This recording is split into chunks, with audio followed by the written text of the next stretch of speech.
मूरति सतगुरु मिलवैं सर्वाधार।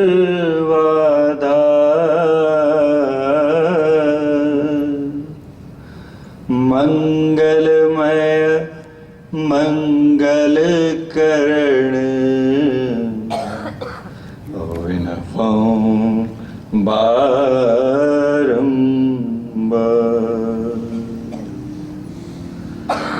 धन्य धन्य सतगुरु सुखद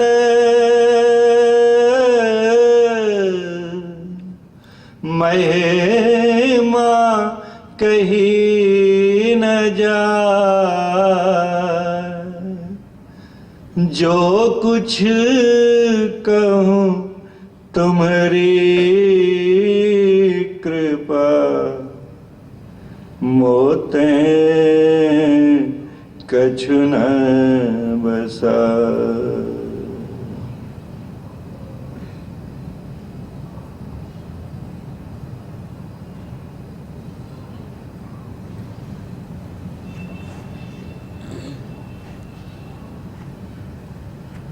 बोलिए प्रेम से श्री सद्गुरु महाराज की जय। मंचासीन आदरणीय अमोल बाबा, समवेत समादरणीय सत्संग प्रेमी वृंद, आज दूसरे दिन के सत्संग के दूसरे सत्र में हम लोग यहाँ पर एकत्रित हैं। सुबह में चर्चा हुई थी ईश्वर भक्ति की। हमने वेदों से पाठ सुना था और अभी रामचरितमानस से पाठ हुआ, जिसमें मर्यादा पुरुषोत्तम भगवान श्री राम इस नर तन की उपादेयता पर, विशिष्टता पर, इसके सबसे प्रमुख प्रयोजन पर उपदेश करते हैं। वो इस मनुष्य शरीर को देवताओं को भी दुर्लभ बतलाते हैं। कहते हैं सुर दुर्लभ सब ग्रंथ ही गावा। देवताओं का निवास स्थान स्वर्ग कहलाता है। जहां देव लोग विराजते हैं उसे हमारे शास्त्रों में स्वर्ग कहा गया है। हमारे अंदर एक प्रचलित मान्यता है कि हम लोग यहाँ से इस शरीर को छोड़ने के बाद सुख के स्थान में जाना चाहते हैं और हम ऐसा सोचते हैं कि स्वर्ग में बहुत सुख मिलेगा। शायद यही हमारी धारणा के पीछे एक बहुत बड़ी वजह रही है कि जो लोग हमको छोड़कर चले जाते हैं उनके नाम के पहले हम लोग स्वर्गीय लगा देते हैं। यह हमारी उस कामना की ओर इंगित करता है कि हमें लगता है कि जो यहाँ से जाता है उसे स्वर्ग जाना चाहिए, देवलोक में निवास करना चाहिए। कहीं गोलोकवासी भी बोलते हैं, वैकुंठवासी भी बोलते हैं। स्वर्ग में जाने पर सुख तो अवश्य है, इसमें कोई शंका नहीं, लेकिन सिर्फ सुख है ऐसा नहीं है और शाश्वत सुख है ऐसा तो बिल्कुल ही नहीं है। प्रश्न उठ सकता है कि ये कैसी बातें हो रही हैं। दो बातें हैं, सिर्फ सुख ही सुख है वहां पर ऐसा नहीं है। हमने शास्त्रों में कई कथाएं पढ़ी होंगी, कई बार असुरों के आक्रमण, दैत्यों के आक्रमण हुए स्वर्ग पर और उन्होंने वहां के देवताओं को स्वर्गच्युत कर दिया, स्वर्ग से पलायन करने पर मजबूर कर दिया और खुद स्वर्गाधिपति बन बैठे। यहां तक कि इंद्रदेव को भी छोड़कर स्वर्ग से जाना पड़ा। ऐसी कई कथाएं हमने अवश्य सुनी या पढ़ी होंगी। रावण के पुत्र का नाम ही था इंद्रजीत, जिसने इंद्र पर भी विजय प्राप्त कर ली हो। तो जितने समय के लिए उन देवताओं को स्वर्ग से बाहर रहना पड़ा, उतने समय तक उन्हें सुख हुआ होगा या दुख? यह विचारणीय प्रश्न है। यदि सुख होता तो वो भगवान के पास, भगवान विष्णु के पास जाकर अब इतनी कातर प्रार्थना न करते कि हे प्रभु अवतार लीजिए कि राक्षसों के संहार का समय आ गया है। और ऐसा एक बार हो गया हो गलती से, ऐसी बात नहीं है। कितनी बार हुआ कि उसकी गिनती नहीं है। भगवान श्री कृष्ण ने कहा वे संभवामि युगे युगे। हर बार ईश्वर को कई रूपों में, कभी कच्छप अवतार लेकर, कभी मीन मत्स्य अवतार लेकर, कभी वामन अवतार लेकर, कभी नृसिंह अवतार लेकर आना पड़ा। और उसके पीछे एक बहुत बड़ी वजह थी कि देवताओं को भी उनके त्रास से मुक्त करना। तो ये जो कथाएं हैं ये इस बात का पक्का प्रमाण है कि वहां पर भी सदा के लिए सुख नहीं रहता है। सिर्फ सुख ही सुख नहीं रहता है, वो भी दुख भोगते हैं। इतना ही नहीं, देवताओं के बीच में प्रतिस्पर्धा भी रहती है। कभी कभी यदा कदा उनके बीच में मनमुटाव और झगड़े भी हो जाया करते हैं, और फिर एक देवता दूसरे देवता को श्राप तक दे डालते हैं। ऐसी भी कथाएं हैं हमारे शास्त्रों में। गुरु महाराज कहते थे कि वहां भी शापा शापी होती है, सिर्फ यहां नहीं। ये एक पहलू है। और दूसरा पहलू है कि वहां पर भी सदा के लिए रहना नहीं होता। शाश्वत सुख कि एक बार हम देवता बन गए, देवलोक में चले गए और अब सदैव वहीं पर रहेंगे, ऐसी बात नहीं है। भगवान श्री राम क्या कहते हैं कि एहि तन कर फल विषय न भाई, स्वर्गौ स्वल्प अंत दुखदाई। यदि स्वर्ग प्राप्त हो भी सके तो कितनी देर के लिए? भगवान श्री राम जो उसके लिए विशेषण प्रयोग करते हैं वो क्या है? स्वल्प। स्वर्गौ, स्वर्ग भी स्वल्प है। स्वल्प मतलब अल्प मतलब ही होता है थोड़ा, और उसमें भी जोड़ दिया सु, यानी बहुत थोड़ा। थोड़े से थोड़े काल के लिए हमें वो सुख मिलता है, और फिर अंत में परिणाम क्या होता है? तो कहा अंत दुखदाई। जितना उनकी पुण्य की जमा पूंजी है उतनी देर के लिए उन्हें स्वर्ग में स्थान दिया जाता है, और फिर वहां पर भी नियम है कि आपके पुण्य का कोटा खत्म हो गया तो फिर वहां से उन्हें मजबूरन, जबरदस्ती निकाल दिया जाता है। कथा सुनी थी मैंने एक बार कि कृष्ण भगवान अर्जुन को बतलाते हैं, सामने एक माकोड़ा चींटा चला जा रहा है। कहते हैं कि अर्जुन इस चींटे की ओर देखो, माकोड़े की तरफ देखो, ये अपने पिछले किसी जन्म में इंद्र था। कितनी विकट समस्या है, विचार करके देखें कि स्वर्ग में देवता रहते हैं और उन देवताओं के जो राजाधिराज होते हैं उन्हें कहते हैं इंद्र।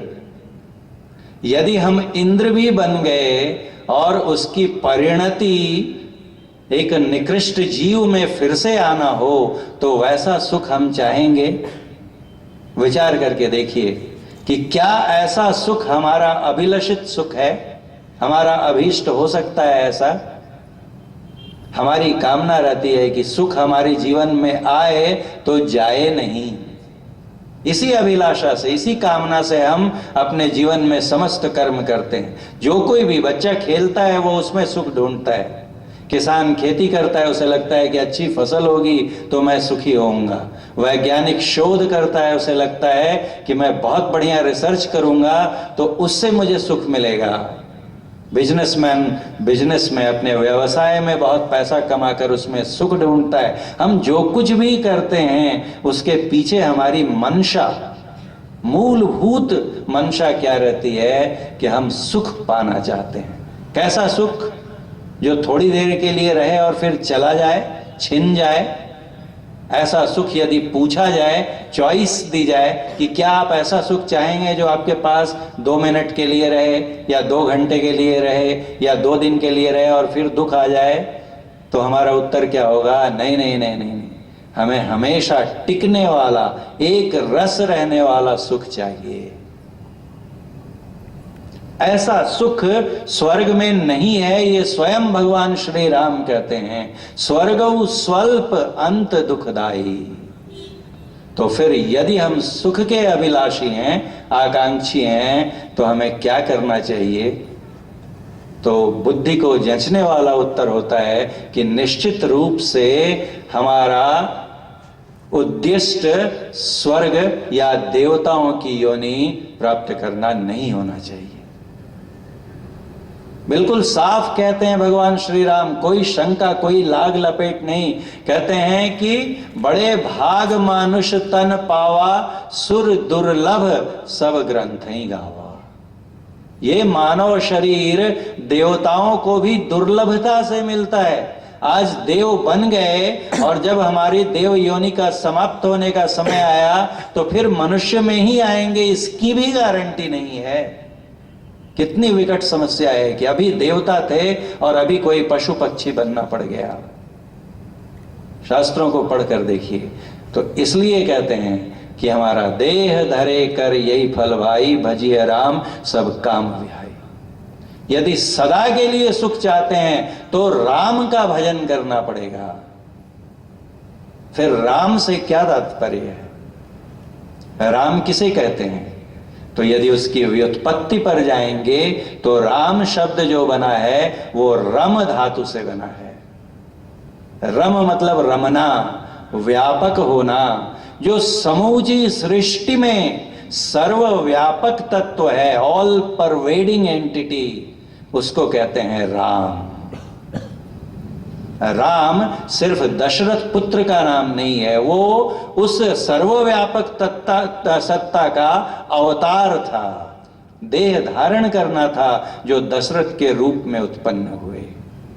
लेकिन अपने असली स्वरूप में राम का अर्थ होता है कि जो सर्वव्यापक हो। उस राम का भजन करने के लिए रामचरितमानस में उपदेश किया गया है कि अपने सारी कामनाओं को छोड़कर, अपने सारी अभिलाषाओं को छोड़कर हमें अपने सारी वृत्तियों को किधर लगाना चाहिए? तो राम के भजन में। राम कौन? सर्वव्यापी परमात्मा। अब विचार करके देखिए कि यदि हम उस सर्वव्यापक तत्व को प्राप्त करना चाहते हैं तो उसके लिए किस प्रकार की भक्ति करनी होगी? जो सर्वव्यापक होगा वो कैसा होगा? विचार थोड़ा सा बुद्धि पर हम लोग जोर डालें और समझने की कोशिश करें। सिर्फ बोलने से हम लोग बोलते हैं भगवान कैसा है, तो कहते हैं सर्वव्यापक है। कहां, कौन सी ऐसी जगह है जहां ईश्वर नहीं है? कहते हैं ना हम लोग, सिर्फ हम ही कहते हैं, ऐसा नहीं है। हमारे इस्लाम धर्म के जो भाई हैं वो भी कहते हैं कि अल्लाह जो है पूरी कायनात के जर्रे जर्रे में समाया हुआ है। हमारे देखिए, अब आपका इसमें पढ़ के देखिए बाइबल में गॉड को क्या कहते हैं? ऑल परवेडिंग, ऑमनी प्रेजेंट, जो सब जगह हो, कोई ऐसी जगह नहीं हो उससे खाली हो। हिरण्यकश्यपु जब प्रहलाद के सामने आते हैं, परेशान होकर जब उसे मारने मरवाने के सारे यत्न विफल हो जाते हैं, तब कहते हैं ये किसी और से नहीं मरेगा, अब मुझे ही इसका खात्मा करना पड़ेगा। और उसे आदेश देते हैं कि इसे खंभे से बांध दो। बड़ा विष्णु भक्त बना फिरता है, आज देखता हूं कहां आते हैं इसके विष्णु बचाने से। और फिर प्रश्न करते हैं कि कहां है तेरा विष्णु? तो प्रहलाद क्या कहते हैं कि पिताजी वो विष्णु कहां नहीं है, मुझ में, तुझ में, खड़ग खंभ में। वो मेरे अंदर भी है, आपके अंदर भी है। मुझे मारने के लिए आपने जो तलवार उठाई है उस तलवार में भी है, और जिस खंभे से आपने मुझे बांध रखा है उस खंभे में भी है। अब विचारिए कि ऐसी कौन सी चीज होगी जो तलवार में भी है, उनमें भी है, खंभे में भी है, जो खाली जगह है, सर्वव्यापक, यानी यहाँ जो वायु है उसमें भी है, और वायुमंडल भी सब जगह नहीं रहता है। एटमॉस्फेयर, अगर जो साइंस के विद्यार्थी हैं वो जानते हैं कि यहाँ पर बहुत सघन है। जब हम लोग धरती के पास रहते हैं तो उसकी डेंसिटी एटमॉस्फेयर की बहुत रहती है, और जब हम ऊपर उठते जाते हैं तो जो वायुमंडल है वो विरल होता जाता है, उसकी डेंसिटी कम होती जाती है। बहुत दूर तो छोड़िए, जो माउंट एवरेस्ट पर जाते हैं वहां पर ही हवा इतनी विरल हो जाती है कि ऑक्सीजन का सिलेंडर लेकर जाना पड़ता है। बिना ऑक्सीजन के चढ़ने वाले एक दो हैं, उनका रिकॉर्ड में नाम आता है कि बिना ऑक्सीजन के सिलेंडर के चढ़ गए। हवा कम होने लगती है और 30-40 किलोमीटर अगर ऊपर गए तो गायब ही हो जाती है। फिर वायुमंडल नहीं है। जो प्राणवायु हम लोग लेते हैं 50 किलोमीटर के ऊपर नहीं है। उसके ऊपर क्या है? तो कहा उसके ऊपर आकाश है, अवकाश है। परमात्मा क्या है? सर्वव्यापक है, यानी उस आकाश में भी है। और इतना ही नहीं, आपको जानकर आश्चर्य होगा, बुद्धि में बात समाती ही नहीं है कि ये आकाश जो दूर दूर तक कहीं जिसका अंत होता नहीं दिखता है, क्या उस आकाश का भी अंत है? आकाश मतलब होता है स्पेस, अवकाश, खाली जगह को कहते हैं आकाश। तो क्या स्पेस का भी एंड है? तो विज्ञान ही बतलाता है कि yes, there is an end to space. ये बात अलग है कि अब तक विज्ञान उसके एंड का पता नहीं कर पाया है, लेकिन बोलते हैं बियॉन्ड स्पेस एंड टाइम, ऐसी मान्यता है। स्टीफन हॉकिंग एक बहुत बड़े आज की हमारे आधुनिक युग के सबसे बड़े वैज्ञानिक हैं। और प्रकृति का चमत्कार देखिए, जिन्होंने उनकी तस्वीर देखी होगी या उनके बारे में पढ़ा होगा, आइंस्टीन के बाद सबसे बड़ा वैज्ञानिक कहा जाता है उन्हें। अभी भी हैं, वो जीवित हैं, स्टीफन हॉकिंग। उनको देखिए, पैर काम नहीं करते हैं, व्हील चेयर पे बैठे रहते हैं, पैर लटके हुए। हाथ काम नहीं करते हैं, हाथ लटका हुआ। गर्दन भी सीधी नहीं रख पाते, लटकी हुई। मुंह से बोल नहीं सकते, मशीन लगाई गई है। कानों से ठीक से सुन नहीं सकते। एक ही चीज सिर्फ काम करती है, उनका मस्तिष्क, जिसकी बदौलत आज उन्हें उनकी चित्र देखिए, फेसबुक गूगल में सर्च करेंगे तो कई तस्वीरें मिल जाएंगी उनकी। देखिए ऐसे निढाल पड़े रहते हैं ऐसे कुर्सी पे। इतने बड़े वैज्ञानिक हैं कि दुनिया की बड़ी बड़ी कंपनियों ने उनके लिए इलेक्ट्रॉनिक गैजेट्स बनाए। यहाँ मशीन फिट की, यहाँ मशीन फिट की, हाथ के पास में कीपैड दिया, कुछ बोलना चाहे तो बोल सकते हैं, हाथ के इशारे से उनका काम होता है कि क्या कहना चाहते हैं। कितने बड़े वैज्ञानिक हैं।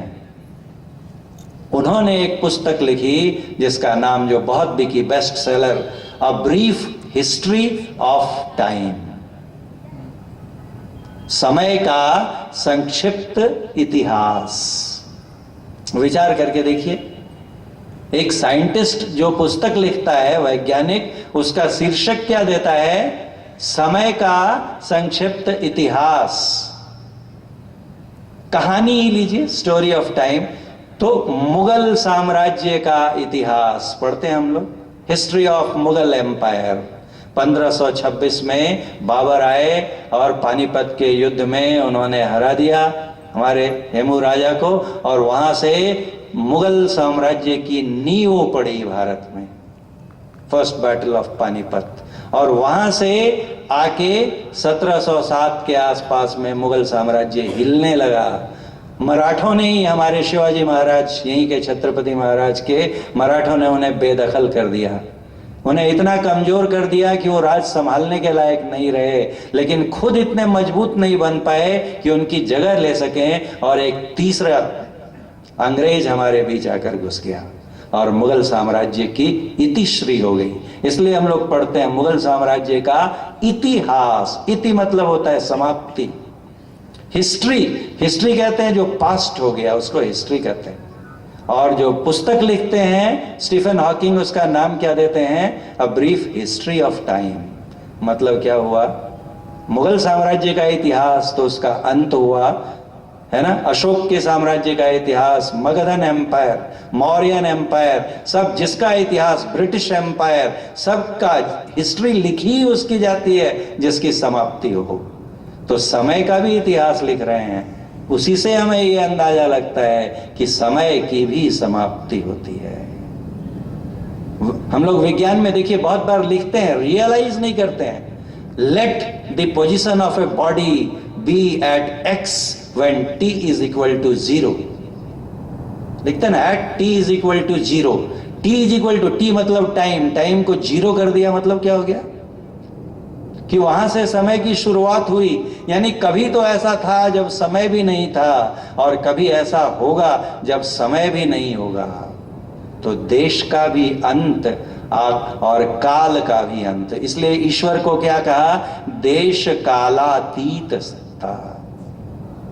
शास्त्रों में आता है ईश्वर क्या है, तो देश कालातीत है। यानी समय भी समाप्त हो जाए तो भी ईश्वर बचा रहता है। अब ईश्वर कैसा होगा विचारिए, और कैसे पकड़ा जाए उसको। तो सुबह में जो सूत्र जहां पर हमने चर्चा को छोड़ा था, मैंने इसलिए इसको यहां पर आपके सामने रखा कि बहुत बार लोग बोलते हैं कि इन लोग के सत्संग में क्या होता है, जब देखो बोलते हैं बिंदु पकड़ो, नाद पकड़ो, बिंदु पकड़ो, बिंदु। अरे क्या बिंदु और नाद से क्या मिलेगा। कभी कभी कटाक्ष करते हैं जो मनचले युवक होते हैं, वो तो मुंह पर ही कोई साधु, क्या आप लोग भाई बिंदु नाद क्या होता है, बिंदु ध्यान नाद ध्यान से, लीजिए बिंदु बना दिया, क्या करेंगे इससे। इससे बिंदु के ध्यान से ईश्वर भक्ति का क्या संबंध है। अब विचार करके देखिए सच में क्या संबंध हो सकता है। किसको पकड़ना है हमको, ईश्वर को। भक्ति किसकी करनी है, ईश्वर की। ईश्वर कितना कैसा है, तो कहा कि खंभे में भी है, तलवार में भी है, हवा में भी है, आकाश में भी है, और आकाश खत्म हो गया तब भी है। कितना सूक्ष्म होगा। जिसको सर्वव्यापक होना है उसको सूक्ष्मतम होना पड़ेगा। इसी को भगवान श्री कृष्ण ने कहा अणोरणीयान, अणु से भी अणु। गुरु महाराज का एक भजन है, उसको जल्दी से सुनाता हूं, ये हमको हमारी मदद करेगा उसकी चर्चा करने में।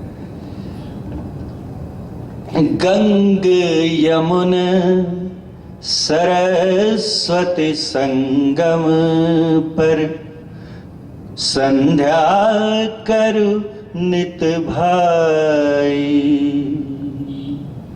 दृष्टि युगल कर अंगुल द्वादश, पर दृढ़ थिर धरु ठहराई। प्राण स्पंद बंद होई जाई, मनहु तजई चंचलाई।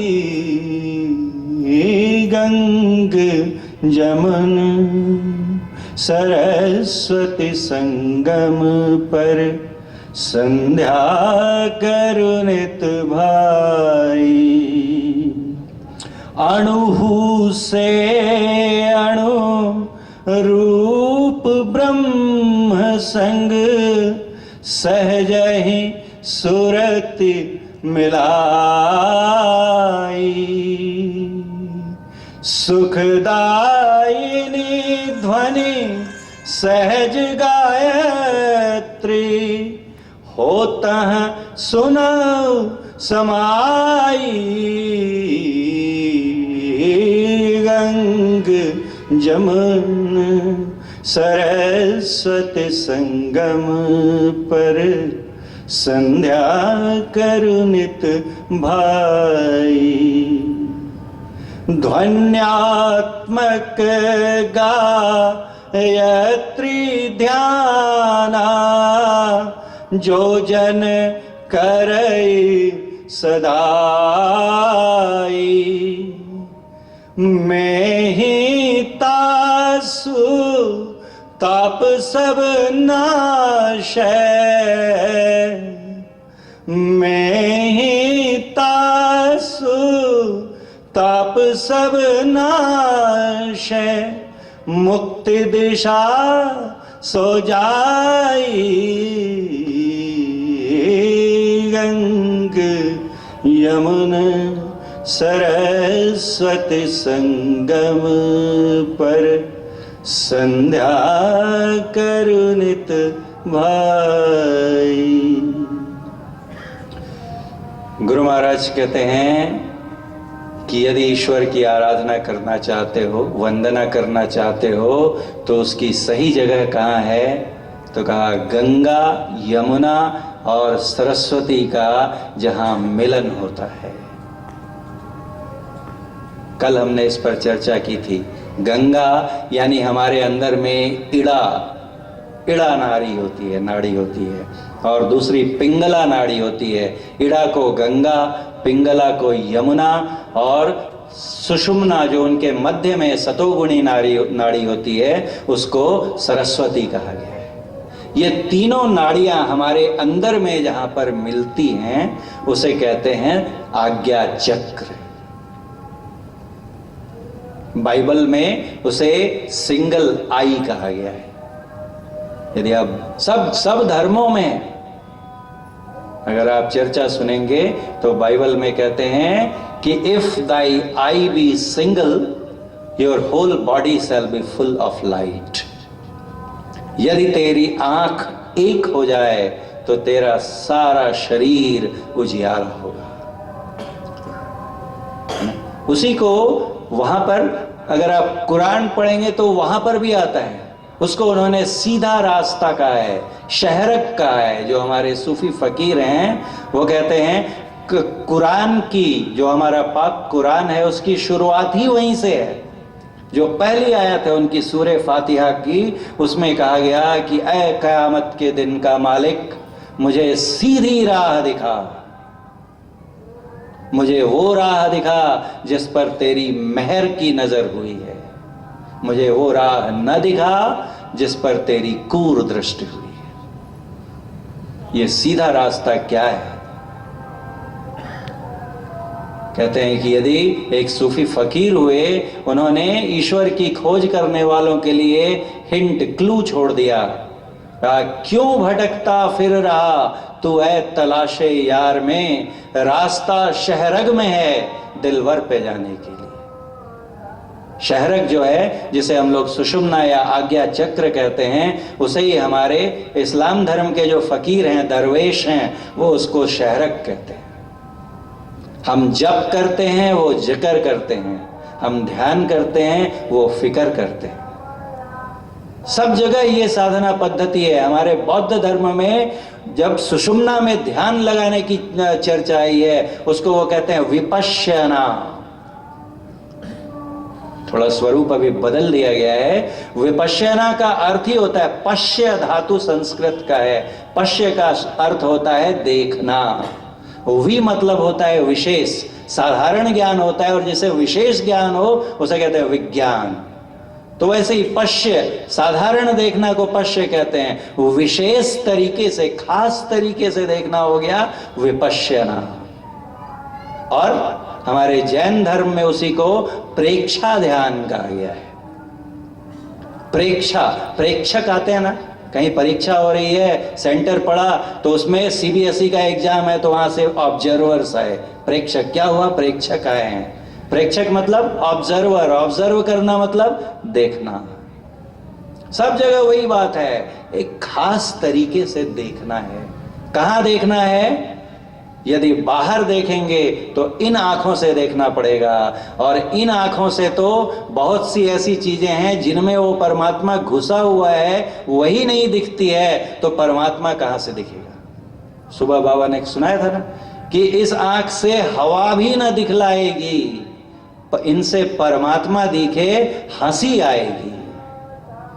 हवा तो है, हम सब जानते हैं, स्पर्श होता है। हवा को आंख से देख सकते हैं क्या? नहीं देख सकते, और लेकिन स्पर्श कर सकते हैं। और आकाश, स्पेस, सब जानते हैं कि है। स्पेस है तभी तो हम सब बैठे हैं। स्पेस है तभी चांद तारे हैं, और उनके अंदर भी स्पेस है।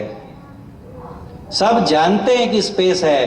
कोई भी ऐसी इंद्रिय है जिससे स्पेस का अनुभव कर सकते हैं हम? आंख से देख नहीं सकते स्पेस को, कान से स्पेस का शब्द सुन नहीं सकते, स्पेस में भी शब्द होता है। बहुत बड़े वैज्ञानिक हुए जिनका थियरम हमारे सब बच्चे पढ़ते हैं, हाई स्कूल में ही आ जाता है, पाइथागोरियन थ्योरम बहुत फेमस है कि एक समकोण त्रिभुज है, राइट एंगल ट्रायंगल, तो उसमें perpendicular square plus base square is equal to hypotenuse square, पढ़ा ना, B square plus B square is equal to H square. वो पाइथागोरस का दिया हुआ थियरम। पाइथागोरस ने बताया, प्रयोग करके बताया, आप इंटरनेट पे ढूंढ कर देखिए। उन्होंने कहा कि स्पेस में ध्वनि होती है, संगीत होता है, कुछ उपकरण बनाए जिससे उन्होंने बताया। हमारे संतों ने बहुत पहले कहा, कबीर साहब कहते साधो गति में अनहद बाजे, जहां भी गति है वहां नाद होता है। और उसको प्रयोग से करके, उनकी बहुत बड़ी टीम है और वो क्या कहते हैं उसे, म्यूजिक ऑफ स्फीयर। और उन्होंने दिखाया कि हर एक ग्रह के चलने में जो उनकी गति होती है, एक विशेष संगीत होता है। तो नाद जो है ये सब जगह है, और हम स्पेस के उस म्यूजिक को सुन नहीं पाते कानों से, स्पेस को आंखों से देख नहीं सकते, स्पेस को कान से सुन नहीं सकते। स्पेस में तो कोई गंध होगी ही नहीं, गंध होने के लिए कम से कम हवा चाहिए, तो नाक भी बेकार हो गई, चमड़े से क्या छुएंगे, तो सबसे स्थूल है। तो फिर जब हम स्पेस को ही नहीं देख सकते इन इंद्रियों से, और अभी देखा हमने कि आप सोचिए कि धरती खत्म हो गई, वायुमंडल खत्म हो गया, आकाश खत्म हो गया, आकाश खत्म हो गया, विचारिए आकाश कैसे खत्म हो सकता है? बुद्धि फेल हो जाती है। इसलिए कहा, सुबह में ही हमने पढ़ा था सामवेद से मंत्र, उसमें क्या कहा कि मिमिते न गावह, इंद्रियां उसका ज्ञान प्राप्त नहीं कर सकती। इंद्रियों में 10 स्थूल इंद्रियां, 5 कर्मेंद्रियां, हाथ पैर मुंह गुदा लिंग, और 5 ज्ञानेंद्रियां, आंख कान नाक जिह्वा और त्वचा, ये 10 बाह्य इंद्रियां हैं, और 4 अंदर की इंद्रियां हैं, जिसे कहा अंतःकरण, मन बुद्धि चित्त और अहंकार। और सामवेद बिल्कुल क्लियरली कहता है कि इनसे वो परमात्मा को ढूंढोगे तो बेकार में खेल कर रहे हो, जैसे बच्चे खिलौनों से खेलते हैं, उसे कुछ मिलने को नहीं है। तो बुद्धि भी वहां फेल हो जाती है। अब उसको कैसे पकड़ा जाए? कितना सूक्ष्म है, जो सब में समाया हुआ है। अब विचारिए कि सबसे सूक्ष्म हम इस धरती पर क्या बना सकते? अगर गौर से देखेंगे, विषय थोड़ा गंभीर है, कहानियां नहीं आ रही हैं इसलिए रोचक नहीं हो पा रहा है, लेकिन समझना आवश्यक है। सोचकर देखिए कि इस पूरे संसार में सिर्फ 2 चीजें हैं, दृश्य जगत, एक देख सकते हैं और एक सुन सकते हैं, और दोनों के ही इसमें क्या है, पहले दृश्य को, क्या जो चीज हमें दिख रही है, आप मुझे देख रहे हैं, मैं आपको देख रहा हूं, इन पर्दों को देख रहे हैं हम लोग, ये पोल्स लगे हुए इनको देख रहे हैं, इन सबको किसकी सहायता से देखते हैं? प्रकाश की सहायता से। यदि प्रकाश चला जाए तो इनमें से कुछ भी चीजें दिखाई पड़ेंगी क्या? तो देखने के लिए प्रकाश आवश्यक है। और अगर प्रकाश चला जाए, हम एक दूसरे को देख नहीं सकते हैं, फिर भी जब मैं बोलूंगा तो आप सुन सकते हैं। यानी जहां प्रकाश भी समाप्त हो जाए वहां शब्द रहता है। प्रकाश और शब्द, पूरी सृष्टि इन्हीं 2 चीजों से, तत्वों से बनी है।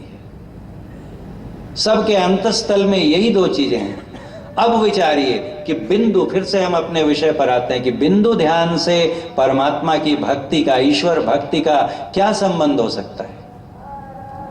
तो ईश्वर जो है सर्वव्यापक है, सूक्ष्मतम है, उसको पकड़ने के लिए हमारी इंद्रियां नाकाफी हैं। हमको क्या करना पड़ेगा? तो हमको सूक्ष्म होना पड़ेगा। परमात्मा सूक्ष्मतम है और हम अभी स्थूल बने बैठे हैं, हमें सूक्ष्म बनना पड़ेगा। क्योंकि अगर हम सूक्ष्म बनेंगे तो हम स्थूल के अंदर में जो ग्रॉस है उसके अंदर घुस सकते हैं। छोटा सा उदाहरण लीजिए कि पेड़ है, एक पौधा हमने लगाया है और उसकी जड़ तक पहुंचना चाहते हैं। सिंचाई करते हैं ना, पौधे को सींचते हैं हम लोग ताकि वो हरा भरा रहे।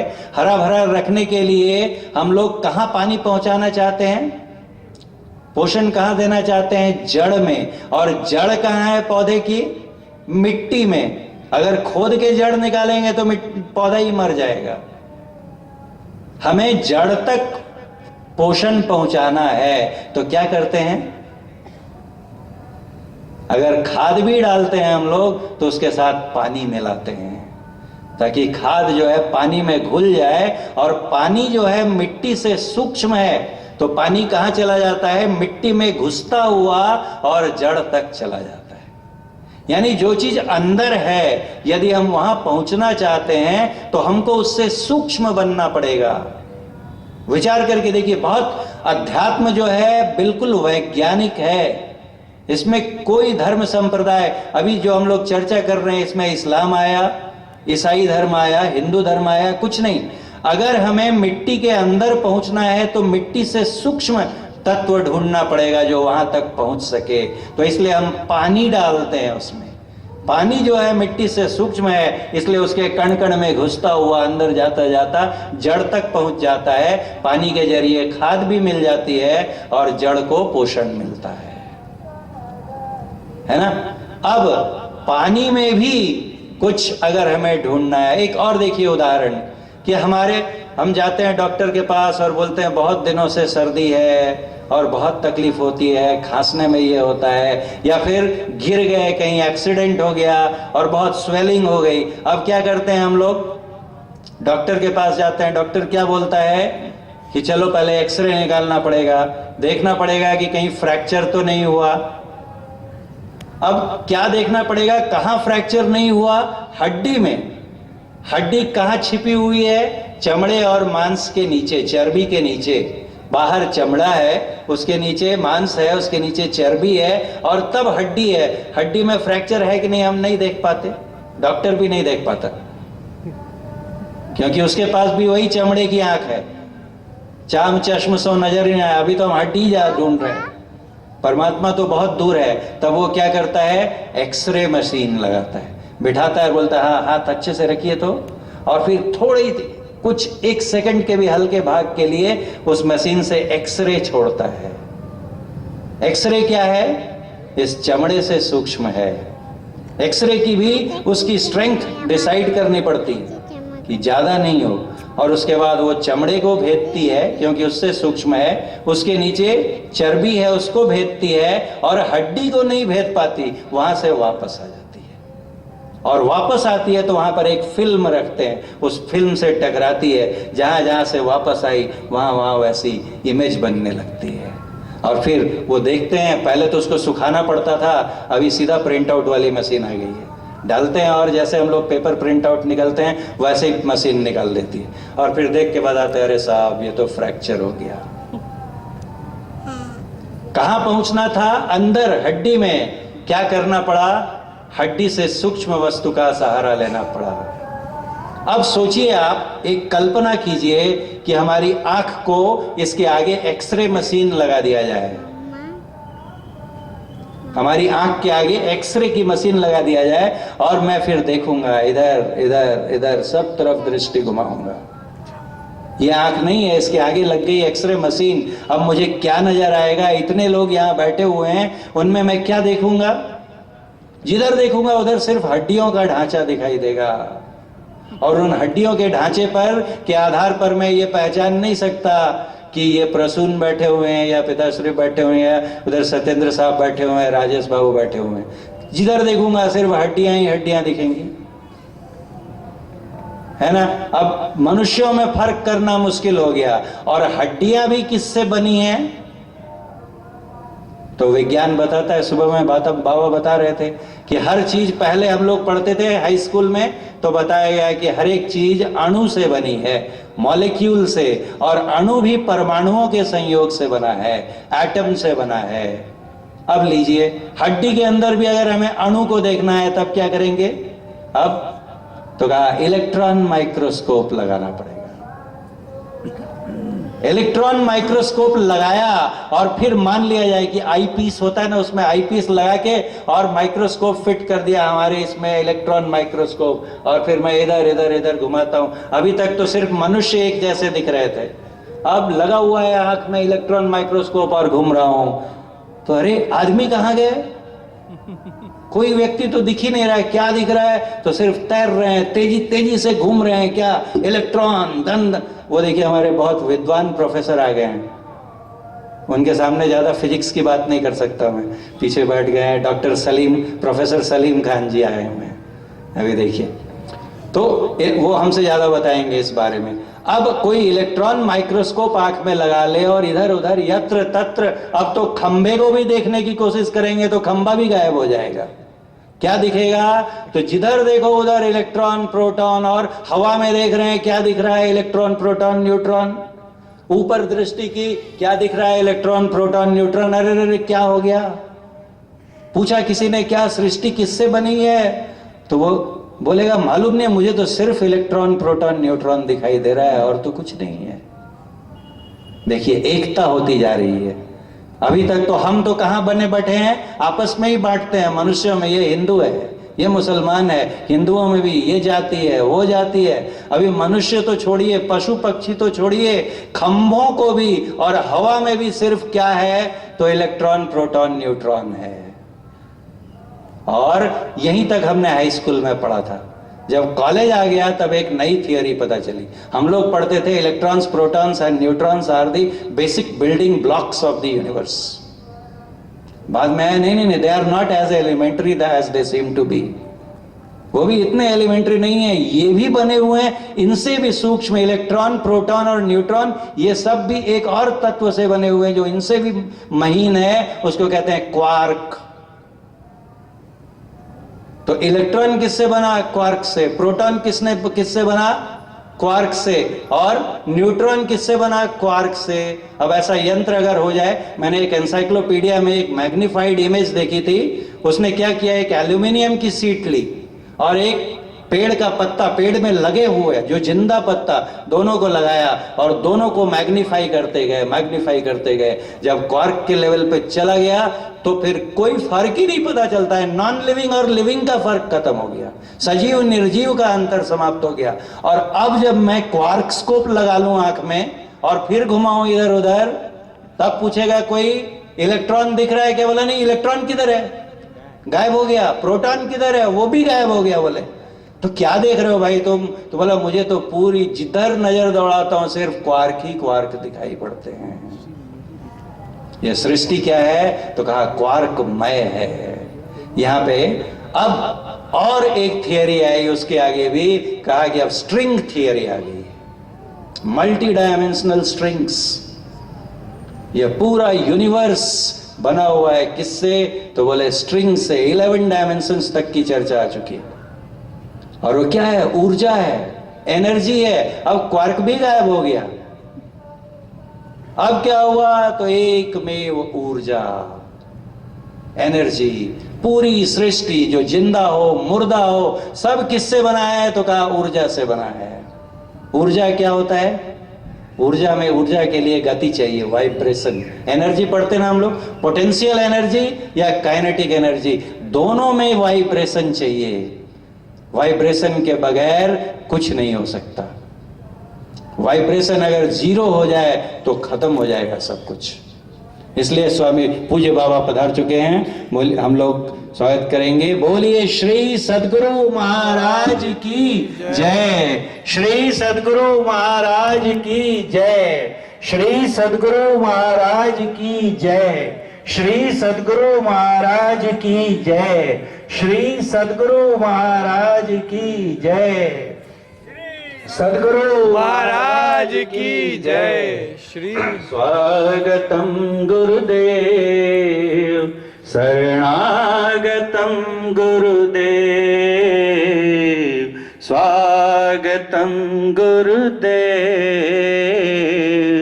शरणागतं गुरुदेव स्वागतं गुरुदेव शरणागतं गुरुदेव स्वागतं गुरुदेव शरणागतं गुरुदेव। श्री सद्गुरु महाराज की जय। कृपया आप लोग अपने स्थान ग्रहण करें।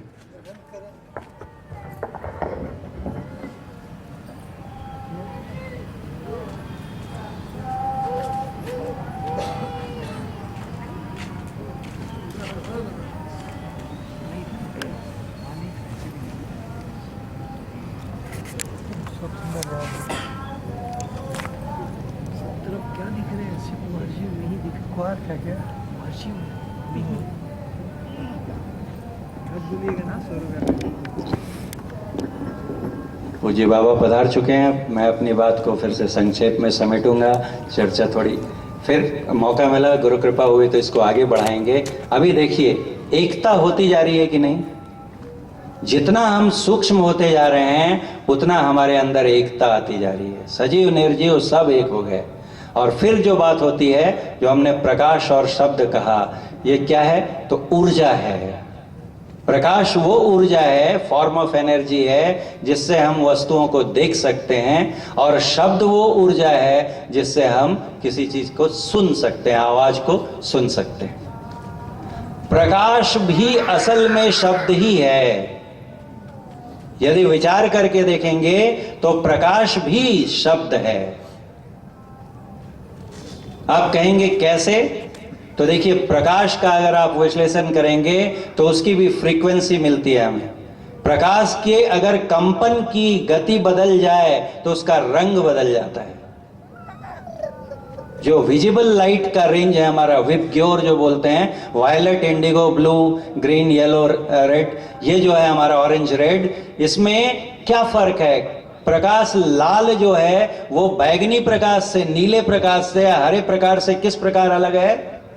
तो आप फिजिक्स की बुक निकाल कर देखें, सबकी फ्रीक्वेंसी दी रहती है। फ्रीक्वेंसी मतलब उसके कांपने की गति। कांपना जहां भी हो रहा है, जहां भी कंपन है, वहां शब्द है। Wherever there is vibration there is sound. कंप के कहीं भी, कोई भी शब्द के लिए कंप आवश्यक है, और जहां भी कंप है वहां शब्द है। यह अलग बात है कि इन कानों से हम एक खास रेंज के शब्द सुन सकते हैं, 20 हर्ट्ज से लेकर 20 किलो हर्ट्ज तक। उससे नीचे के भी नहीं सुन सकते, उससे ऊपर के भी नहीं सुन सकते, लेकिन शब्द होते हैं। इसी सृष्टि में जीव हैं जो उनको सुनते हैं, कम्युनिकेट करते हैं। हाथी, व्हेल, ये सब बहुत लो 4-5 हर्ट्ज के सिग्नल्स भेजते हैं, हम नहीं सुन पाते। हाथी सिग्नल भेजता है, और उन्होंने एक एपरेटस से पकड़कर देखा है, डिस्कवरी चैनल में दिखाया कि हाथी लो फ्रीक्वेंसी शब्द भेजता है, और 12 किलोमीटर दूर बैठा उसका पार्टनर उस शब्द को कैच करता है। उस बीच में हजारों लाखों लोग हों, उनको वो शब्द सुनाई नहीं देता है। उसी तरह 20 किलो हर्ट्ज से ऊपर के भी शब्द होते हैं जिन्हें ये बैट, चमगादड़ होते हैं, कुत्ते होते हैं, घोड़े होते हैं, वो सुन लेते हैं, हम नहीं सुन पाते। तो ये इस बात को प्रमाणित करता है कि शब्द हैं, हम सुन नहीं पाए, अलग है। तो प्रकाश में जो हर्ट्ज है, उसकी फ्रीक्वेंसी है, तो उसका शब्द होगा कि नहीं होगा? तो इसलिए कहा कि प्रकाश भी असल में शब्द का ही रूप है। इसीलिए उपनिषद में कहा ध्वनेर अंतर्गतम ज्योतिः, मतलब ध्वनि के अंदर ही प्रकाश है। और प्रकाश से जो हम देख सकते हैं उसका सबसे सूक्ष्म रूप क्या होगा? तो बिंदु। क्यों बिंदु पर हम लोग आते हैं? बिंदु जो है कोई भी चीज का सबसे स्मॉलेस्ट डायमेंशन है, और बाहर में आप बिंदु बना नहीं सकते। इसलिए हम लोग लिखते हैं, ज्योमेट्री पढ़ते हैं ना, let A be a point, let A B be a line segment या line, let A B C be a triangle. सब जगह लेट लेट लेट। हमारे एक प्रोफेसर थे सेंट जेवियर्स में, घटवारी सर, वो बोलते थे कि पूरा the whole of geometry is based on assumptions. बोले लेट से ही शुरू होता है, मनना है तो मनो, नहीं तो मत मनो, बोले खत्म हो जाएगी ज्योमेट्री। तो क्या हुआ कि let A be a point हमने बोला, मतलब बनाते तो हैं, बोर्ड पर टीचर पढ़ाता है, एक पॉइंट बना देता है और फिर क्या लिखता है, let A be a point. कल्पना किया कि अ एक बिंदु है। भाई कल्पना क्यों कर रहे हैं, बना तो रहे हैं आप, फिर ऐसा क्यों कहते कल्पना किया? क्योंकि बिंदु की जो परिभाषा है कि जो है लेकिन जगह नहीं लेता। बिंदु किसे कहते हैं? जिसमें न लंबाई हो, न चौड़ाई हो, न मोटाई हो, फिर भी हो, उसको परम बिंदु कहते हैं, परफेक्ट पॉइंट। और बाहर में हम परफेक्ट पॉइंट बना ही नहीं सकते। बाल नोच लीजिए और इसकी नोक को भी शार्पन जितना कर सकते कर लीजिए और उससे एक पॉइंट बनाइए और रखिए माइक्रोस्कोप में, सब दिखेगा, लंबाई चौड़ाई मोटाई सब दिखेगी। तो बिंदु हुआ क्या? By the strict definition of the term, उसकी परिभाषा के अनुसार वो बिंदु की कसौटी पर नहीं ठहरेगा। इसलिए मजबूरन हमें बोलना पड़ता है कि let A be a point. दो रेखाएं मिलती हैं, एक two lines intersect in a point, रेखा ही नहीं बना सकते हम लोग, कितनी भी बारीक रेखा बनाए उसमें चौड़ाई हो जाएगी, मोटाई हो जाएगी। तो फिर बोलते हैं let A be a line segment. वहां भी कल्पना। संत बतलाते हैं कि बाहर में ना बिंदु बन सकता है, ना बाहर में रेखा बन सकती है, लेकिन ऐसी होता है। कैसे? तो एक उदाहरण देते हैं कि आप उधर बैठे हैं, अमोल बाबा को देखिए, और आप उधर बैठी हैं, आप हमारे परम पूज्य बाबा को देखिए। देखिए आप लोग उधर और आप लोग इधर देखिए। जब आप बाबा को देख रहे हैं तो वहां से यहां तक एक रेखा बनती है जिसे कहते हैं लाइन ऑफ साइट, दृष्टि रेखा। आपने एक रेखा बनाई, वहां से आपकी आंख से चली, कितने लोगों की आंख से चल रही है और यहां पर आ रही है, और उधर वाले बाबा को देख रहे हैं, उनकी लाइन ऑफ साइट उधर जा रही है, सब एक दूसरे को क्रॉस कर रहे हैं। अगर इस दृष्टि रेखा में जरा भी चौड़ाई होती तो या तो उनको इनका कुछ हिस्सा नहीं दिखता, ग्रहण लग जाता है ना, एक्लिप्स, या तो फिर आपको बाबा के शरीर का कुछ हिस्सा नहीं दिखता। लेकिन आप भी अबाधित रूप से बाबा को देखते हैं और वो भी अनऑब्स्ट्रक्टेडली यहाँ ये बाबा को देख रहे हैं। यानी दृष्टि की रेखाएं क्रॉस कर रही हैं लेकिन उनमें चौड़ाई नहीं है, तो ऑब्स्ट्रक्ट क्या होगा? बहुत वैज्ञानिक, मैंने कहा, इसलिए हम लोग भजन गाते हैं, परम विज्ञानी सतगुरु जी। जो संत होते हैं वो जबरदस्त परफेक्ट साइंटिस्ट होते हैं, विज्ञान की पराकाष्ठा पर पहुंचे होते हैं। उन्होंने बताया कि हमारी दृष्टि धारें जो होती हैं ये सही रेखाएं, यहां नहीं बोलना पड़ेगा कल्पना किया। और ऐसी जो दो रेखाएं, to lines intersect in a point, तो जब हम विपश्यना, प्रेक्षा, विशेष तरीके से शहरग में ध्यान करेंगे, क्यों भटकता फिर रहा तू है तलाशे यार में, रास्ता शहरग में है दिलबर पे जाने के लिए। जो हमारे सूफी फकीर हैं वो क्या कहते हैं कि अंदर में शहरक, सुषुम्ना, आज्ञा चक्र में रास्ता है। वहां पर क्या करो तो गंग यमुना सरस्वती संगम पर क्या कहते हैं, संध्या करो। असली वंदना वहां पर होती है। अगर हम अपनी दृष्टि धारों को एक निर्दिष्ट स्थान पर रोक सके, ठहरा सके, तो क्या होगा, प्रकाश हो जाएगा। अभी हम लोग आंख बंद करते हैं तो क्या दिखता है? आंख बंद करके देखिए, थोड़ा सा 2 सेकंड बंद करिए, सब लोग आंखें बंद करिए और देखिए क्या दिखाई दे रहा है। अंधेरा, कुछ दिखता है अंदर में, घोर अंधकार है। ऐसे ही आंख बंद करके बैठा था मूसा, अब्राहम। वहां पर देखिए कुरान में, मैंने islamicity.com में पढ़ा, वहां पर कुरान में इसका जिक्र है कि बैठा और देखता है तो काला पहाड़ दिखता है। ये काला पहाड़ क्या है? ये सिंबॉलिक लैंग्वेज है, एनक्रिप्टेड। हम लोग अभी एनक्रिप्शन करते हैं ना, कोड भेजते हैं, वैसे वो एनक्रिप्शन है। काला पहाड़ मतलब हमारे सामने जो अथाह अंधेरा दिखता है वही काला पहाड़ है। तो कहते हैं उस काला पहाड़ को देखने लगा, वो काला पहाड़ चूर चूर हो गया और वहां पर एक तारा निकल आया। उसने सोचा कि यही खुदा है, लेकिन तभी वो तारा भी विलीन हो गया, गायब हो गया और उसकी जगह एक महताब निकल आया। महताब मतलब चांद।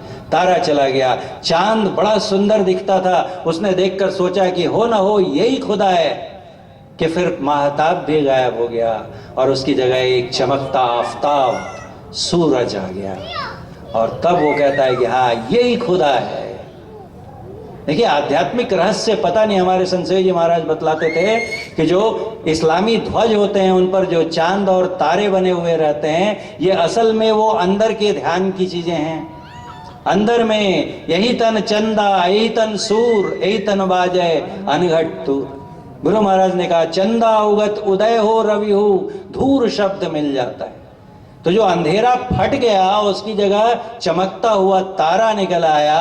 वो क्या है? जब दृष्टि की धारें एक जगह पे मिलती हैं। कृपया बच्चों को थोड़ा बाहर कर लिया जाए, मैं तो बोल रहा हूं तो आवाज जाएगी, बाबा शुरू करेंगे तो तकलीफ हो जाएगी। उनके अभिभावकों से अनुरोध है कि कृपया उन्हें बाहर लेकर चले जाएं। तो ये जो हम दृष्टिधारों को मिलाते हैं एक जगह, तो वहां पे जो प्रकाश उत्पन्न होता है उसी को बाइबल ने क्या कहा कि if thy eye be single. Bible में पढ़ के देखिए, सेंट जॉन और इसमें लिखा हुआ है, वो कहते हैं इफ दाई आई बी, अगर तुम्हारी आंख एक हो। एक कैसे होगी? तो अभी हमारी दो आंखें हैं, इनकी जो दृष्टिधारें एक जगह सुषुम्ना ध्यान में, आज्ञा चक्र में जब मिलेंगी तो एक आंख हो जाएगी। और तब क्या होगा? Your whole body shall be full of light. यही प्रेक्षा ध्यान में भी आया है कि हितकर केंद्र प्रसिद्ध है आज्ञा चक्र, है ना। ज्योतित कण कण हो जाता जो मन रहे अवक्र। अगर सीधा हम लोग देख सकते हैं, कुरान में है अकिम वजहक लिद्दीन हनीफा, मतलब होता है कि तू अपनी नजर को जमा दे, तेरी नजर, तेरा रुख सामने हो, किधर भी डोलता ना हो, और फिर तुम्हें दिखेगा, क्या दिखेगा? खुदा का नूर, ईश्वर का प्रकाश दिखेगा। और उस प्रकाश में ज्ञान होता है, परमात्मा स्वयं आकर बताते हैं। ईश्वर वही जो कहते हैं आयतें उतरी या वेद प्रकट हुए, ये ध्यान में होता है। तो ये अध्यात्म जो है ये सही मायनों में धर्म निरपेक्ष है। ये जोड़ने वाला मत है, तोड़ने वाला मत नहीं है। संत जहां कहीं भी दुनिया में हुए, जिस किसी भी धर्म या मजहब में हुए, उन्होंने लोगों को जोड़ने का काम किया। तो विंदु ध्यान से हमारी भक्ति का प्रारंभ होता है। आगे यदि गुरु कृपा हुई तो हम लोग चर्चा करेंगे कि सिर्फ विंदु ध्यान से भक्ति शुरू तो हो सकती है, समाप्त नहीं हो सकती। फिर नाद ध्यान क्यों आवश्यक है? बोलिए प्रेम से श्री सद्गुरु महाराज की जय।